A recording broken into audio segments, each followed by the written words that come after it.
Hello and good afternoon. This is Myesha coming to do our reading the Bible together.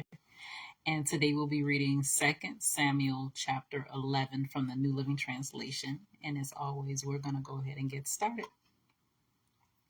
In the spring of the year, when kings normally go out to war, David sent Joab and the Israelite army to fight the Ammonites. They destroyed the Ammonite army and laid siege to the city of Rabbah. However, David stayed behind in Jerusalem. Late one afternoon, after his midday rest, David got out of bed and was walking on the roof of the palace.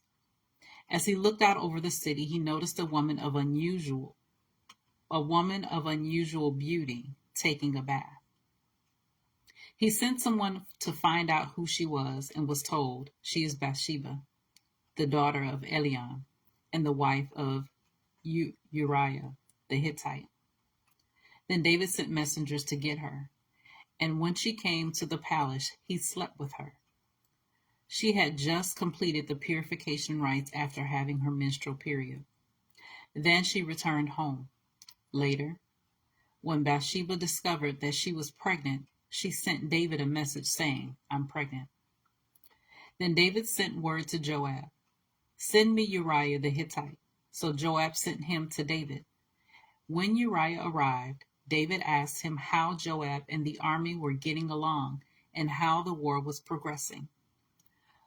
Then he told Uriah, go on home and relax." David even sent a gift to Uriah after he had left the palace. But Uriah didn't go home. He slept that night at the palace entrance with the king's palace guard. When David heard that Uriah had not gone home, he summoned him and asked, "What's the matter? Why didn't you go home last night after being away for so long?"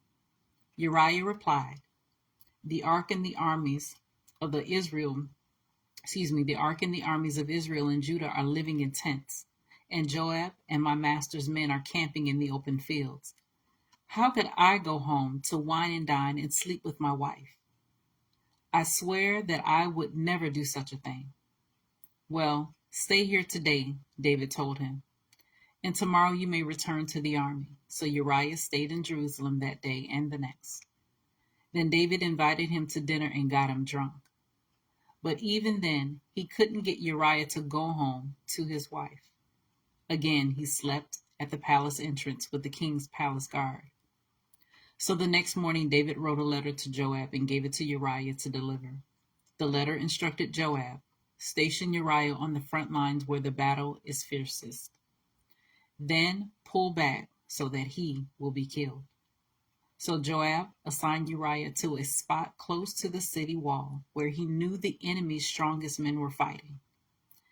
And when the enemy's soldiers came out of the city to fight, Uriah the Hittite was killed along with several other Israelite soldiers. Then Joab sent a battle report to David. He told his messenger, "Report all the news of the battle to the king." But he might get angry and ask, "Why did the troops go so close to the city? Didn't they know there would be shooting from the walls? Wasn't Abimelech, son of Gideon, killed at Thebez by a woman who threw a millstone down on him from the wall? Why would you get so close to the wall?" Then tell him Uriah the Hittite was killed too. So the messenger went to Jerusalem and gave a complete report to David.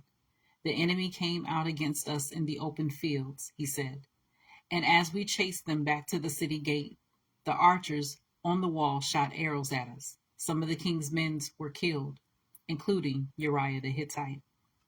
"Well, tell Joab not to be discouraged," David said. "The sword devours this one day, and that one tomorrow. Fight harder next time and conquer the city."